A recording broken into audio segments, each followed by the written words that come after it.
Allow me to congratulate the mover of the motion and remind him that because he has taken this chance to recommend various accolades for distinguished members in this House, he should also remember that I deserve a bigger medal than CBS.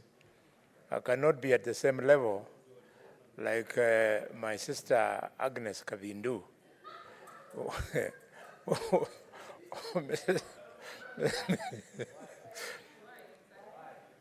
For the obvious reasons. Mr. Speaker, I therefore rise to second this very important motion on a day when, Mr. Speaker, I think the whole country is happy. Kenya is happy because if there is one area, Mr. Speaker, where all Kenyans are in agreement, is that the real measure, the real indicator of the new constitution was the principle of devolution. Mr. Speaker, according to our national anthem, we are supposed to build this country together. And as we build the country together, Mr. Speaker, our national anthem envisages shared glory. Mr. Speaker, I have seen 20 budgets in my life as a parliamentarian in this country. And in all these 20 budgets, there is skewed allocation of development funds. The country never moves together. It is only through devolution that we see an attempt for the country to move together. I'm happy that the National Assembly, for the first time, led by the leader of the minority, Apio Andai, stood with this Senate when the figure of 415 went to that House. And also during our mediation, several members of the National Assembly also stood with this Senate. The country is now coming of age. People are starting to appreciate the role of devolution. Mr. Speaker, in 2013, when we were debating from the garage at KICC, Mr. Speaker, at that time, you are a young lawyer. You had just won your seat as the governor of Kilifi. Senator Boni. Yes, Mr. Speaker. What is the point of order before I address the Senator? Mr. Speaker, is it in order for Senator Boni Khalwale to want to bargain for whatever he's asking for and saying that we are not in the same level, is quoting me, is quoting you, and yet we are in the same level in the Senate working together? Senator Boni, just stick to seconding this motion. Yes, Mr. Speaker. Mr. Speaker, just proceed to second the motion. Mr. Speaker, there's something called stagecraft. Just proceed to second the motion, Senator Yes, Boni. which is exactly what I'm doing. Please take my advice, because you may need it in the next few minutes. Thank you. You know, this is a very unique motion, Mr. Speaker. If the Speaker was to be offended and he was to throw me out, you would create a serious crisis in the country, because then this motion would collapse. So today, I'm going to, I'm going to enjoy my space. Thank you, Mr. Speaker. I was saying that in 2013, honorable members, shareable fund revenue was only 210 billion shillings. 5 years later, it came to 302 billion shillings. And 5 years subsequently, it came to 370. Last year, you'll remember, Mr. Speaker, it grew up to 385.4 billion. And Senator Osotsi and Senator Sifuna, Mr. Speaker, I want to report them to this House They have never missed a chance in Luyaland to go at my throat and say that I did not want more money to be brought. Mr. Speaker, I would have wanted more money to be brought last year, but last year was unique. We are all men and women of this country. We were coming out of the post-corona recession. Mr. Speaker, we had the problem of war and conflict in Ukraine. And Mr. Speaker, the so-called the handshake government had mismanaged the national treasury. But now that, Mr. Speaker, things have come back to normal. The things have now come to normal, Mr. Speaker. You can see not only the two sides of this House, but even the two houses of Parliament are united in the need for us to take more money to counties. Mr. Speaker, I therefore want to use this opportunity to congratulate you, Speaker Wetangula, and the members of your houses for this great industry. Which brings me to my third point. My third point is that the Bible teaches us that to those whom more is given, more is expected. We have given the governors more money. And in the same bill of division, we have given the president more money. We would like the governors, 47 of them, to humble themselves. This is not their money, and open themselves up and submit themselves to oversight. Similarly, I want to appeal to the National Assembly, because we also left a fortune for the national government, to also step up their game. They should not be seen even for one day to be an appendage of the executive. The National Assembly must oversight the national executive.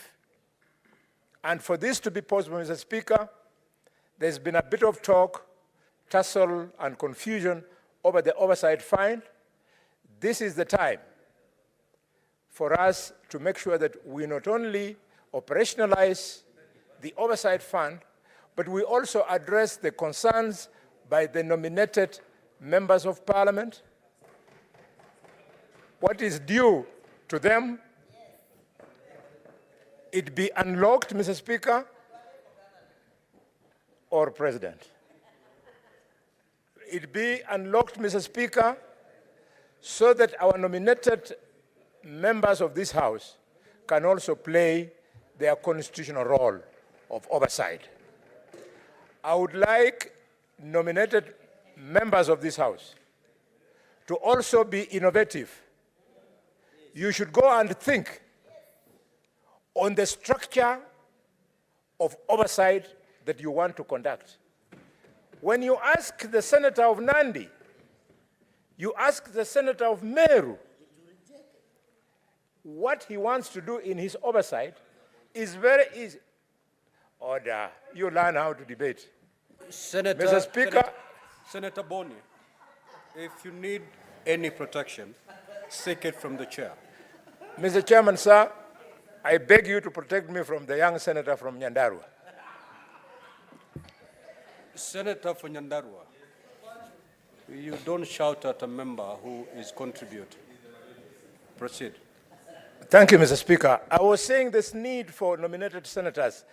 This confusion over the oversight fund should end. As we support the fact that this money should be given to nominated senators, I would like you to be innovative. The elected senators know. Senator Gloria, if you need to catch the speaker's eye, you don't shout. I do not have your name indicated here for intervention.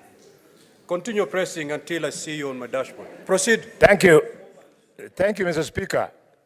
I'm emphasizing the fact that the elected senators know where they are going to focus during oversight. It's important that nominated senators, you also tell us exactly how you want to tailor your oversight. Probably you want to tailor your oversight on issues of the disabled, on issues of the women. Senator Boni, there is a point of information from Senator Gloria. Would you wish to be informed by the Honorable Senator? Mr. Speaker, because she's very knowledgeable, I want to plead with you, she be given a chance to speak after me so that she informs me during her time. What is the point of order, Senator Eddie Okech?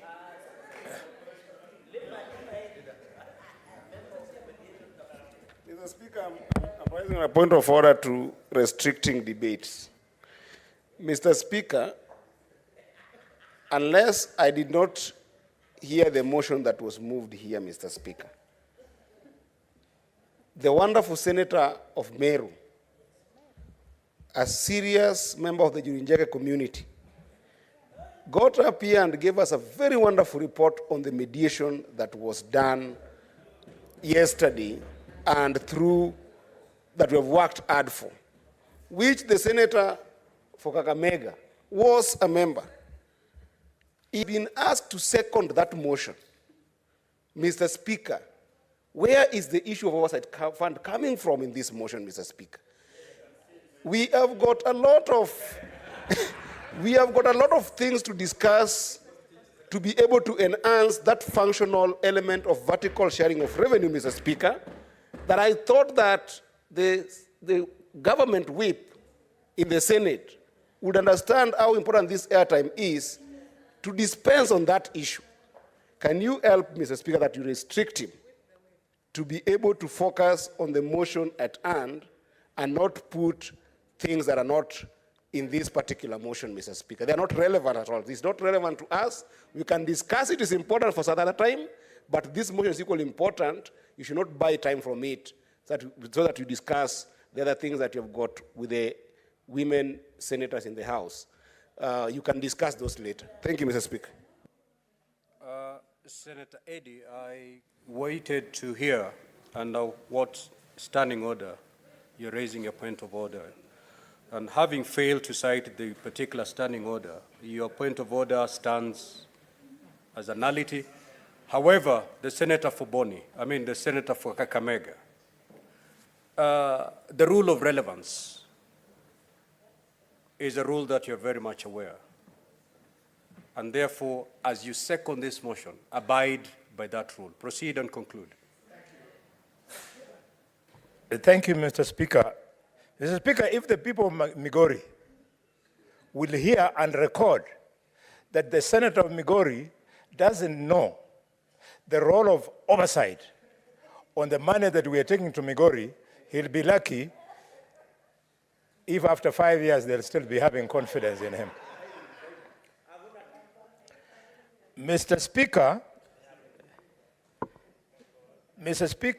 as we go to oversight, these billions of shillings that we are taking to counties, let us be serious. Because today, in a number of counties, governors have created an unlawful, unconstitutional office for their wives, which they call the office of the First Lady. I challenge members of this House and encourage you to go and read the advisory opinion by the respected former Attorney General, Professor Kidu Migai, when he was asked to give his opinion on the relevance of the office of the First Lady of the President. If you read it, then you will understand why this Senate should never allow a budget for these offices of the First Lady, Mr. Speaker. Mr. Speaker, as we speak today, there's so much wastage going on across our 47 counties, and I want to end by referring our 47 governors to a young boy, a boy who doesn't have university education, a boy who joined the army in Burkina Faso, Captain Ibrahim Traoré. Captain Ibrahim Traoré, I don't support the unconstitutional means he used to change government, But he has taken the presidency of Burkina Faso, and instead of changing his cars, he has used that budget to buy tractors so that he can open up the agricultural sector of Burkina Faso. This aggrandizement that we are seeing governors involved in, if you see the kind of vehicles that fly around our counties, if only they could be patriotic, like His Excellency Captain Ibrahim Traoré, our counties would truly open up the agricultural potential. I support. Thank you very much, Mr. Speaker. Sorry, Mr. Speaker, I second. Honorable Senators, I now proceed to propose the question, which is